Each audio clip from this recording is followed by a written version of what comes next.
দেখেন না জানাজায় দাঁড়ায়, বাপের জানাজা যদি হয়, জানাজায় দাঁড়িয়েছে, দাদা দাঁড়িয়েছে মাশাআল্লাহ, এখন ঠোঁট আর নড়ে না, পুরো নামাজ খতম করে ঠোঁট আর নড়ে না।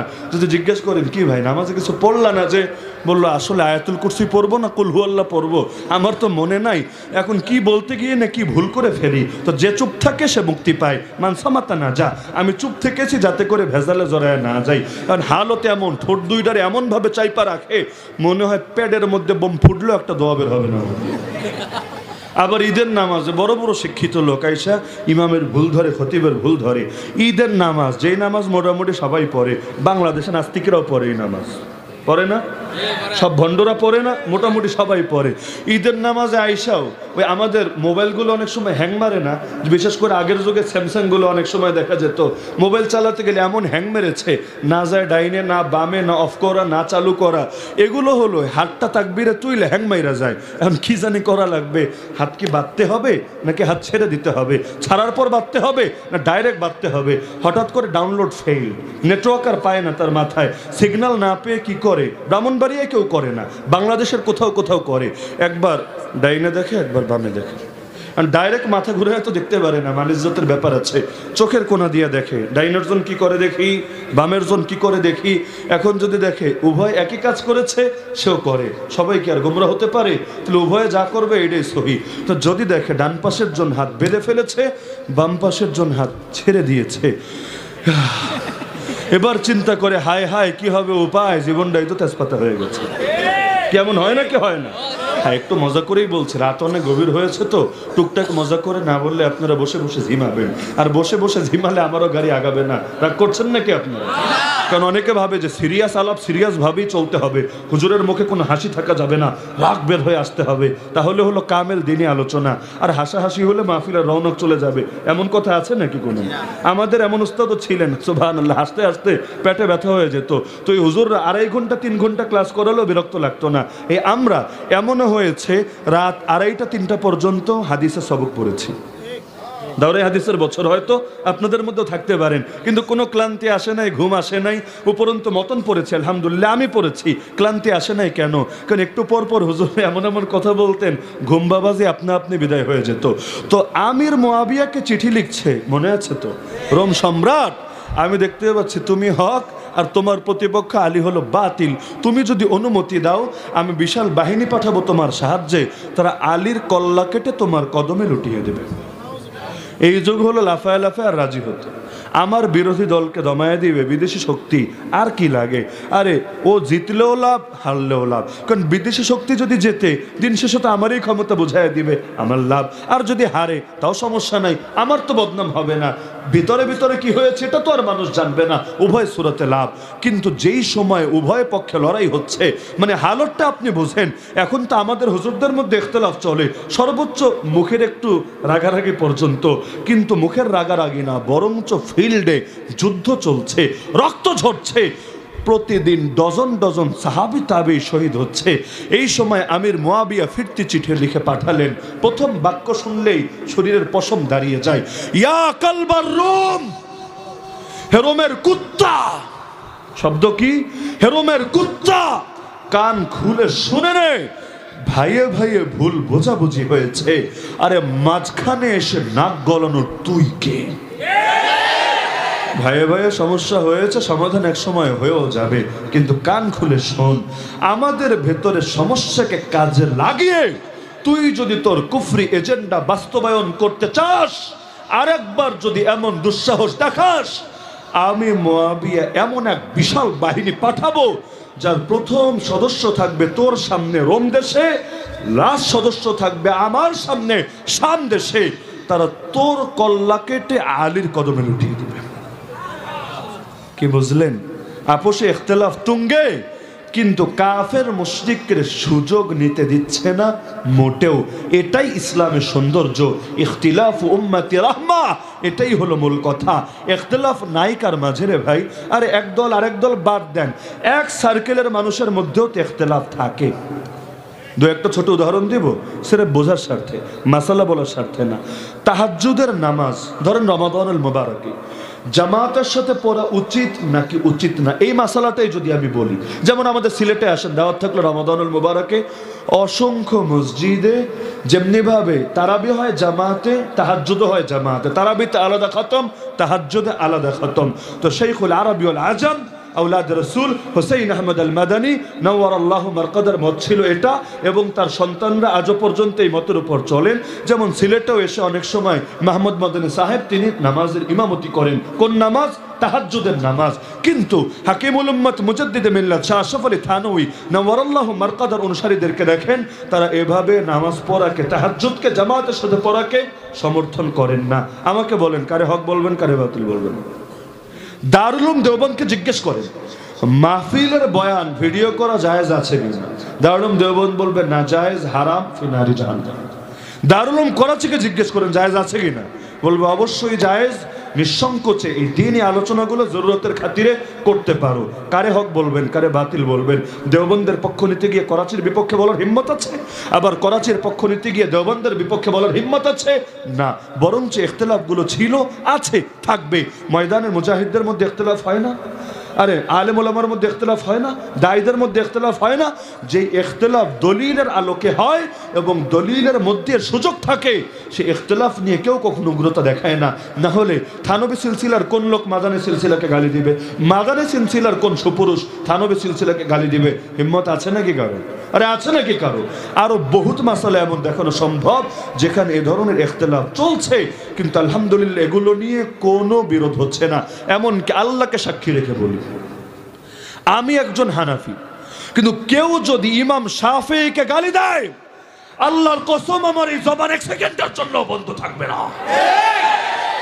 কেউ যদি হয় মালিকি, তার সামনে ইমাম আহমদ বিন হাম্বলকে যদি কেউ গালি দেয়, সে কিছুতেই মুখ বন্ধ রাখতে পারবে না। হানাফি মাযহাবের সাথে সবচেয়ে বেশি ইখতিলাফ ইমাম শাফিঈ। হিদায়াত খুলেন, পাতায় পাতায় ইখতিলাফ পাবেন।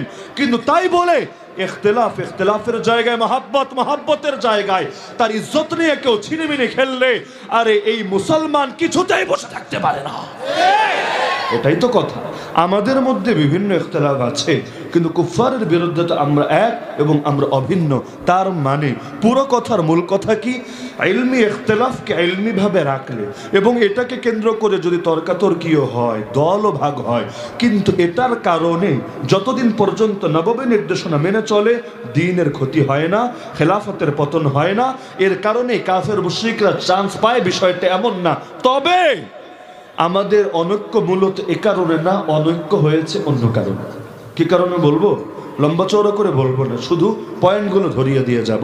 পয়েন্ট ধরাতে চাইলে আমাকে যদি 5 ঘন্টা টাইম দেন, ইনশাআল্লাহ প্রতিটা সেকেন্ডে আমি পয়েন্ট ধরাতে থাকবো ইনশাআল্লাহ। কিন্তু অত লম্বা চওড়া আলাপে যাব না, খালি 3টা পয়েন্ট সির্ফ বোঝার স্বার্থে আমি দেখাচ্ছি।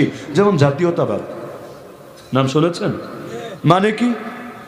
মুখের ভাষাকে কেন্দ্র করে অথবা গায়ের রংকে কেন্দ্র করে অথবা ভৌগোলিক কাঁটাতারের সীমানাকে কেন্দ্র করে এক একটা জাতি গড়ে উঠবে। উদাহরণস্বরূপ, এখানে যারা থাকবে সবাই এক জাতি, এখানে আস্তিক নাস্তিক যারা থাকবে ভাই ভাই, আশিকে রাসূল শাতিমে রাসূল ভাই ভাই, মুসলমান ও মুসলিম সব ভাই ভাই। আর এই অঞ্চলের বাইরে যারা আছে তারা আমাদের ভাই না, তাদের সাথে ভ্রাতৃত্ব নাই। এখন আল আকসা ভাঙবে, ভাঙুক, ফিলিস্তিনের মুসলমান বুঝবে। বাবরি মসজিদ শহীদ করে রাম মন্দির উদ্বোধন করেছে 22 জানুয়ারি, করুক, ভারতের মুসলমান বুঝবে। চলতি ফেব্রুয়ারিতে ভারতের বানারসের জ্ঞানবাপী মসজিদ, জ্ঞান বাপি মসজিদের বেসমেন্টে পুজোর অনুমতি দিয়েছে বানারসের কোর্ট। দেখ, এটা তাদের অভ্যন্তরীণ ব্যাপার। কাশ্মীরের স্বাধীনতা হরণ করেছে, করুক, এটা ওদের অভ্যন্তরীণ। মানে এই দেশে যারা জন্মাবে নাস্তিক হলেও তার লগে প্রীতি রাখতে হবে, আর এর বাইরে যদি যোগশ্রেষ্ঠ আলেম জন্মায় তারও দুশ্মন মনে করতে হবে। আল্লামা তকি ওসমানীকে বাংলাদেশের ভিসা দেয় না কয় বছর ধরে, জানেন? আরে জানেন সর্বশেষ কবে এসেছে? কয় বছর হয়েছে? অপরাধ কি? জন্ম তার পাকিস্তানে হয়েছে।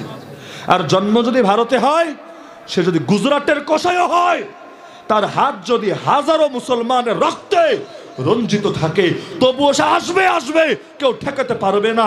তার জন্য যদি আলেম ওলামা আন্দোলন করে, দেশ শ্রেষ্ঠ আলেমদেরকেও কারাগারে ভরে রাখবে, তবু ওই দোস্তের কলিজায় কোনো আঘাত রাখতে দেবে না। এই হলো নিকৃষ্ট জাতীয়তাবাদ। মুসলমান সারা দুনিয়া এক খলিফার অধীনে এক জাতি থাকে। আর এখন মুসলমানদের দেশ 57টা, 57 দেশে 57 নেতা, দিন শেষে লাভ কি? কোনো দেশ পারমাণবিক শক্তির অধিকারী হয়ে আছে, এতে বাবরি মসজিদের ফায়দা কি? উইঘুর মুসলমানদের ফায়দা কি? আরাকানের রোহিঙ্গাদের ফায়দা কি? মালি সোমালিয়ার মুসলিমদের ফায়দা কি? ইয়ামানে মুসলমান মরছে, না খেয়ে মরছে, ফায়দা কি? সিরিয়ায় ঘরবাড়ি বিলীন হচ্ছে, ফায়দা কি? ডক্টর আফিয়া সিদ্দিকা 2 দশক সময় ধরে আমেরিকা জিন্দানখানায় পড়ে আছে, আর ইজ্জত তবু আগেই হারিয়েছে, কিডনি ড্যামেজ হয়ে গেছে, মুখের দাঁত পর্যন্ত বাকি নাই, খসে খসে পড়ে গেছে। লাভ হয়েছে কি? 57টা দেশে 57টা আর্মি বাহিনী আছে, এর দ্বারা ইসলাম আর মুসলিম উম্মার কি ফায়দা হয়েছে? নিজস্ব ফায়দা ছাড়া। দিন শেষে কি হয়েছে? অথচ মুসলমানদের সবার শক্তি ব্যয় হবে অভিন্ন স্বার্থে, মুসলমান সকলে একযোগে ময়দানে নামবে কাফেরদের বিপক্ষে। আল আকসা শুধু কি ফিলিস্তিনিদের প্রথম কেবলা না, আমার আপনারও প্রথম কেবলা।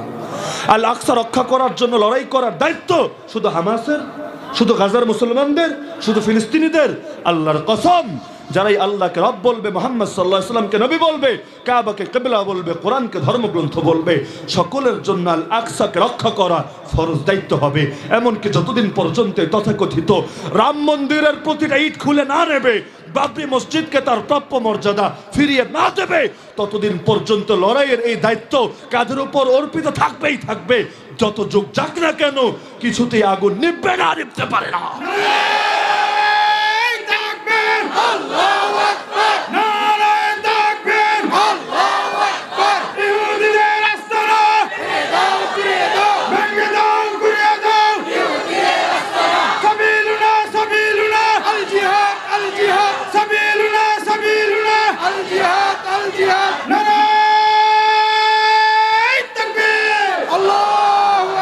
সুতরাং লিখে রাখেন, যতদিন দুনিয়াতে জাহিলি জাতীয়তাবাদ থাকবে ততদিন খেলাফত কায়েম হবে না।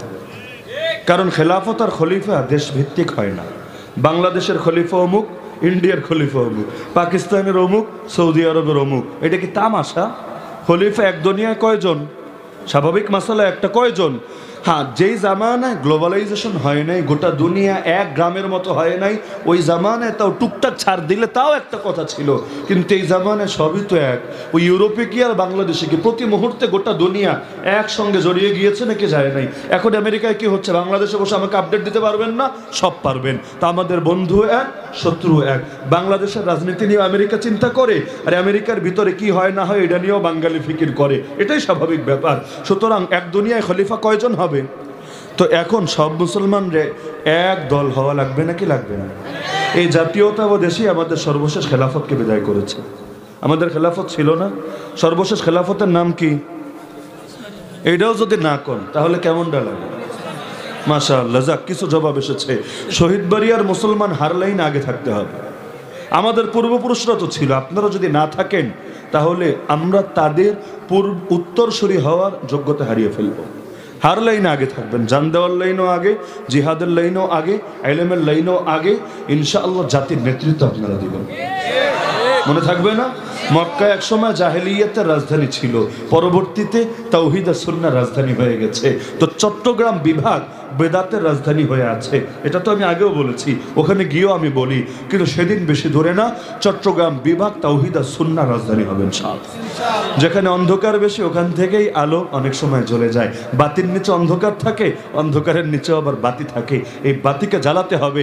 বাতিল তো অনেকটাই কোণঠাসা হয়ে গেছে, ওদের সদস্য বেশি বাড়ছে না, কিন্তু সুন্নাহর অনুসারী বাড়ছে আর বাড়ছে, আলহামদুলিল্লাহ। একসময় এই মাঠে কি হতো, আজকে কি হচ্ছে, এটাই তো নগদ দলিল। এক সময় কি হতো, আজ কি হচ্ছে। তার মানে জাতি জাগতে শুরু করেছে। এই জাগরণকে কোনো ভণ্ড, কোনো কমেডিয়ান রুখে দিতে পারবে না। 2-4টা কমেডিয়ান থাকবে, কমেডিয়ানরা কমেডি করুক গিয়া, কিন্তু তাই বলে হকপন্থী উলামায়ে কেরাম তাদের কমেডি দেখা লোকদেরকে দেখে ভয় পাবে না, ঘাবড়ানোর কোনো কারণও নাই। মনে থাকবে তো ইনশাআল্লাহ। তো জাতীয়তাবাদ দুনিয়াতে ঢুকায় আমাদের ওসমানী খেলাফতকে বিদায় করা হয়েছে। সুতরাং জাতীয়তাবাদ যতদিন থাকবে খেলাফত আসবে না। 2 নম্বর গণতান্ত্রিক রাজনীতি সারা দুনিয়া বাদ দেন, এক দেশের মুসলমানকে ঐক্যবদ্ধ হতে দেয় না। আমি এই দল, আপনি ওই দল, এই ভাই ওই দল, ওই ভাই এই দল।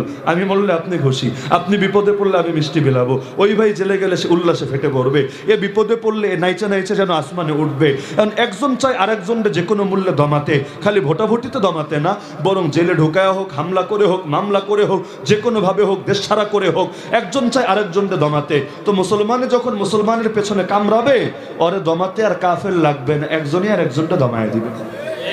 এখন কি বলবেন, কিসের জন্য গণতন্ত্র লাগবে? ইসলাম অপরিপূর্ণ? আরে বলে না।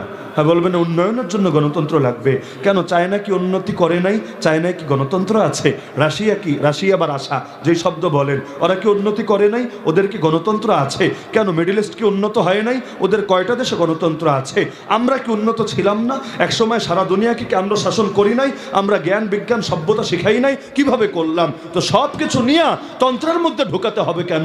আল্লাহর চাইতে বেশি রহমত আর বরকত কার হাতে আছে? ইবলিসের হাতে কোনো বরকত আছে? কাফেরের হাতে কোনো রহমত আছে? তো রহমত বরকতের মালিক কে? দুনিয়া কাফেররা খালি উন্নত হবে আর আল্লাহর দিন মেনে আমরা অনুন্নত থাকবো। এই গাঁজাখুরি কথা মুসলমানের মুখ দিয়ে আসে কিভাবে? তো গণতান্ত্রিক রাজনীতি দেওয়াই হয়েছে মুসলমানকে বিভক্ত করার জন্য। কারণ আপনারা জানেন কাফেরদের একটা মূলনীতি, ব্রিটিশদেরও মূলনীতি ছিল এটা, divide and rule. Divide and rule, ভাগ করো আর শাসন করো, ভাগ করো আর শাসন করো। যত বেশি ভাগ তত সুন্দর শাসন। ছোট উদাহরণ দিব, উদাহরণ না দিলে বুঝতে সমস্যা।